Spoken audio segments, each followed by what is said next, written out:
On today's episode of Easy Recipes, we're making creamy pasta. Easy recipes, yeah, that's what Maggie's Kitchen Global stands for. Foods that you can prepare, meals that you can prepare from the comfort of your home without having to break the bank. So, we're making this creamy pasta the Nigerian way. A lot of you might have other ways to make your creamy pasta, but we're making this the Nigerian way, and I want it to be easy as possible so you guys can learn from it. So all we're going to need here is our onion, 2 bulb of onion. Then you're going to need your milk powder, full cream milk powder.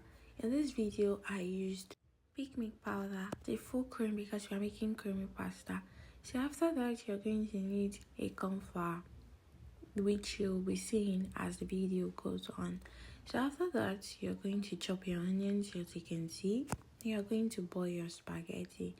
You don't want it too soft, you don't want it too hard. So you're going to boil your spaghetti to make sure that it's still not too soft. Make sure it's not too soft. But if you want a very soft spaghetti, you can boil it soft.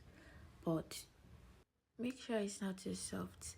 So once your spaghetti is done, you have to set that aside and put in a sieve so you can sieve out all the water because you don't want it soggy. Then in a separate plate, you're going to put your cornstarch and corn flour.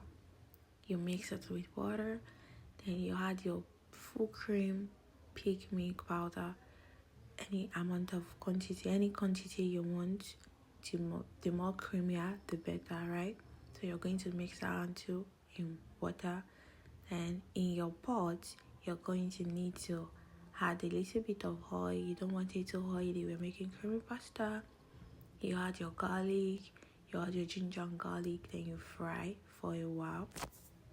I use a lot of ginger and garlic in my food because aside the fact that it's very healthy for your gut, it's good for your gut health, it also has other important healing properties and it is healthy.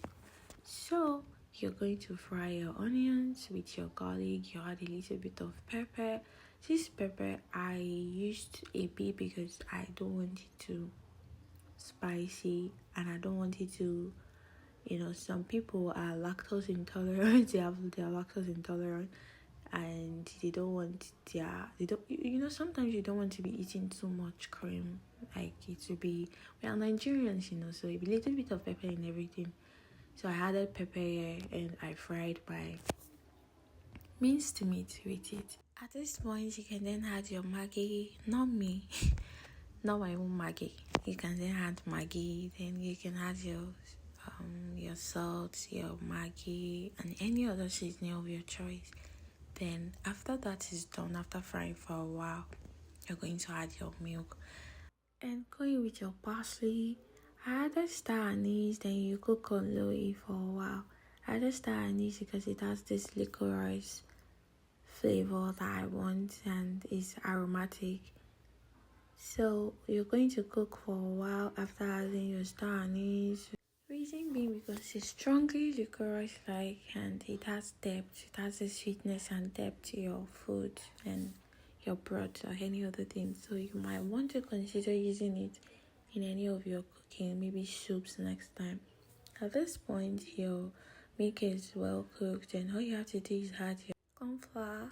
Then you wait for it to form for a bit and after that you're going with your spaghetti. At this point, all you have to do is just mix everything well together. You can then add your minced meat that you made prior now. Then add everything together and still mix well. At this point, your creamy pasta is done because all you just have to do is just mix all your ingredients together and there you have it. Thank you for watching. This is Maggie's Kitchen Global. See you next time. Don't forget to like and subscribe.